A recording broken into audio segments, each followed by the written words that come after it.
Avui mateix, ara mateix, a Mallorca s'estan parlant més de 100 llengües. Aquest capital cultural no s'hi treballa.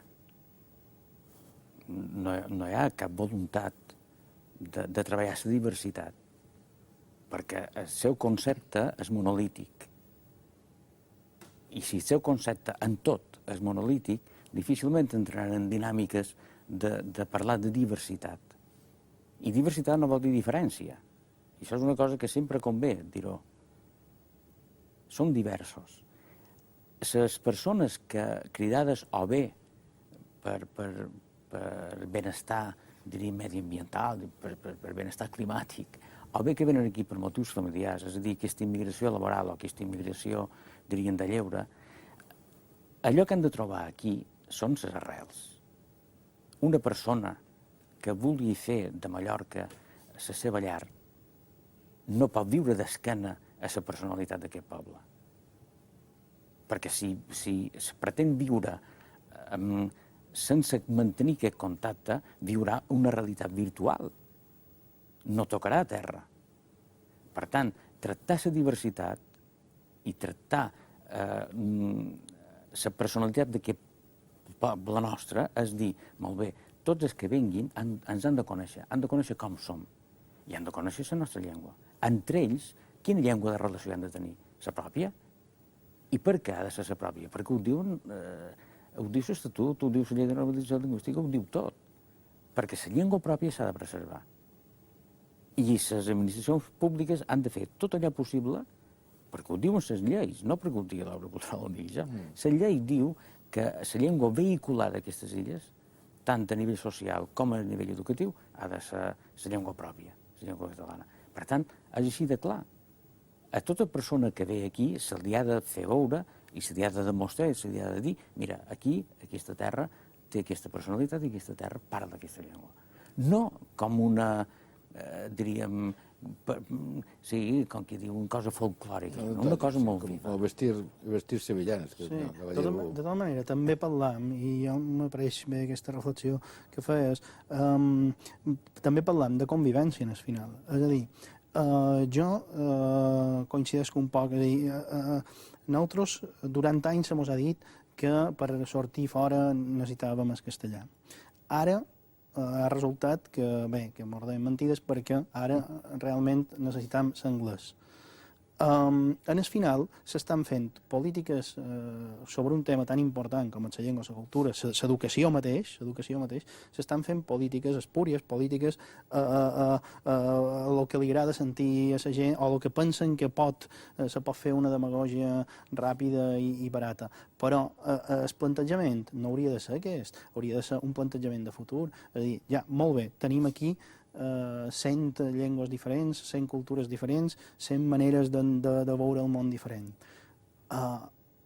Per pura lògica, a tots els països del món, avui en dia, això ja és, però tenen la manera d'interrelacionar tot això, que és a través de la llengua i de la cultura i d'una part de la identitat pròpia d'aquell país. Això és simplement la proposta que fa l'obra cultural. És a dir, i amb això defugim, evidentment, fins fa 2 dies estàvem tot el dia sentint que si els meus fills tenen dret a aprendre en castellà, no sé què tal. Bé, ara faran aquesta demagògia, és a dir, cercarem 100 línies lingüístiques diferents. Els àrabs tenen dret a rebre tot l'ensenyament en àrab, els xinesos en xinès, etc. Per tant, això que sona molt bé, que és molt fàcil, llavors s'ha de traslladar a la realitat.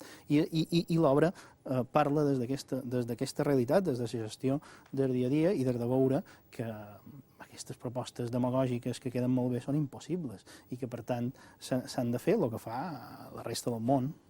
Jo tinc la sensació que hi ha gent que s'anirà, si vindrà a aquesta illa, s'anirà, i quan vagi al seu país i digui que ha estat a Mallorca, doncs no sé què explicarà. Vull dir, amb la mal corta és que no sé què explicarà. Vull dir, si una persona arriba aquí amb un viatge d'aquests concertats, amb aquests turoperatos que venen tot a 3 pessetes, i et porten a l'Arenal i et foten un todo incluït, i al cap de 7 dies et van a recollir un autocar i agafa i et torna a portar a l'aeroport i te'n vas, no sé, quan arribis al teu país, i el que sigui, et preguntin què és Mallorca, no sé què deuen dir. Què deuen explicar per fer-ho diferent d'un altre lloc que hi hagi una piscina gran que és el mar? No, també hem de pensar en quines condicions ve aquesta gent aquí. Vull dir, jo no me preocupa tant aquest fet. Tota massa fa mal, el tema mallorquí, no? És a dir, aquest tipus de turista que ve aquí probablement tampoc no sàpiga situar Mallorca en el mapa. Probablement no. Per tant, l'interès de conèixer Mallorca tampoc no crec que hi sigui. Però això no ha de ser motiu perquè des de l'aeroport mateix no demostri la realitat que viu. Des d'aquell moment, encara que siguin d'Espardanya i que facin de sol i platja, és igual. La veritable forma de fer veure que som a un lloc diferent és aquesta. És a través d'una retolació, a través d'uns indicadors, a través d'uns diaris, a través d'aquest medi, que no se sent, d'aquest medi que ha de ser mallorquí. De cap de la manera pot ser el mateix medi d'allà on venen, perquè si no, no canvien. És a dir, si aquí els dones exactament allò que tenen a casa seva, un flac favor els fas. Per tant, de Mallorca se n'han de dur d'entrada aquesta idea que són a un lloc diferent, que parlen d'una manera diferent. Tinc la sensació que se'n van de Mallorca amb un sombrero mexicà. Probablement, i amb Sí, una sevillana. i no dic a broma, ni dos ni tres, qualsevol que hagi anat a l'aeroport veu més sombreros mexicans que ensaïmades. Veus en se'n va... No sé què explicarà, a vegades penso, potser sí que explicarà que ha estat a Mèxic, no? Jo crec que, òbviament, el gran atractiu que té Mallorca és el clima i el paisatge.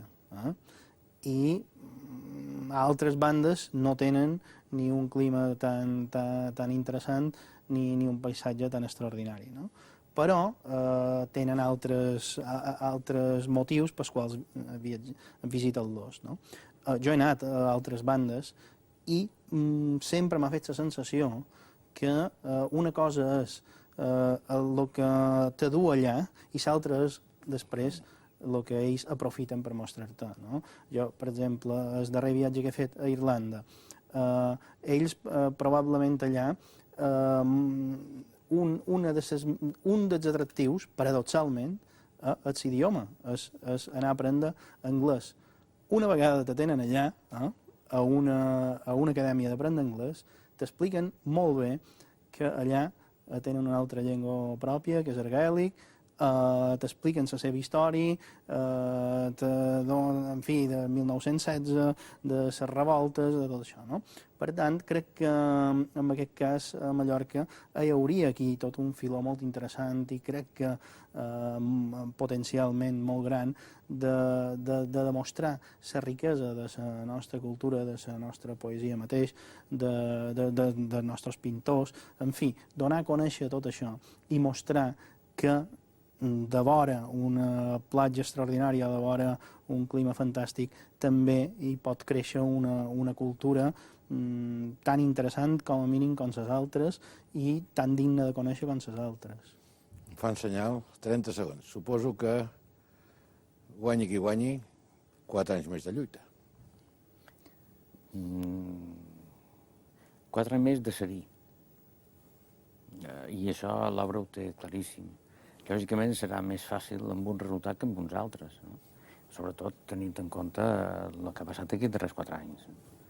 Però indiscutiblement l'obra hi serà, l'obra vigilarà, l'obra proposarà i l'obra, si ha de tornar a mobilitzar, tornarà a mobilitzar i tornarà a fer sentir la seva veu, que és la veu molt representativa d'una part importantíssima capital d'aquest país. De tota manera, jo crec que la Diada va enviar un missatge claríssim. Guanyarà la gent que està a favor de la nostra llengua, de la nostra cultura. No pot ser d'una altra manera. És l'únic futur possible, l'altre no té futur. No va dir una cosa que els ateus no està bé que diguem, que és que Déu t'escolti. Bon vespre, moltes gràcies, i si aquest programa segueix, seguirem al costat de l'obra. Molt bé.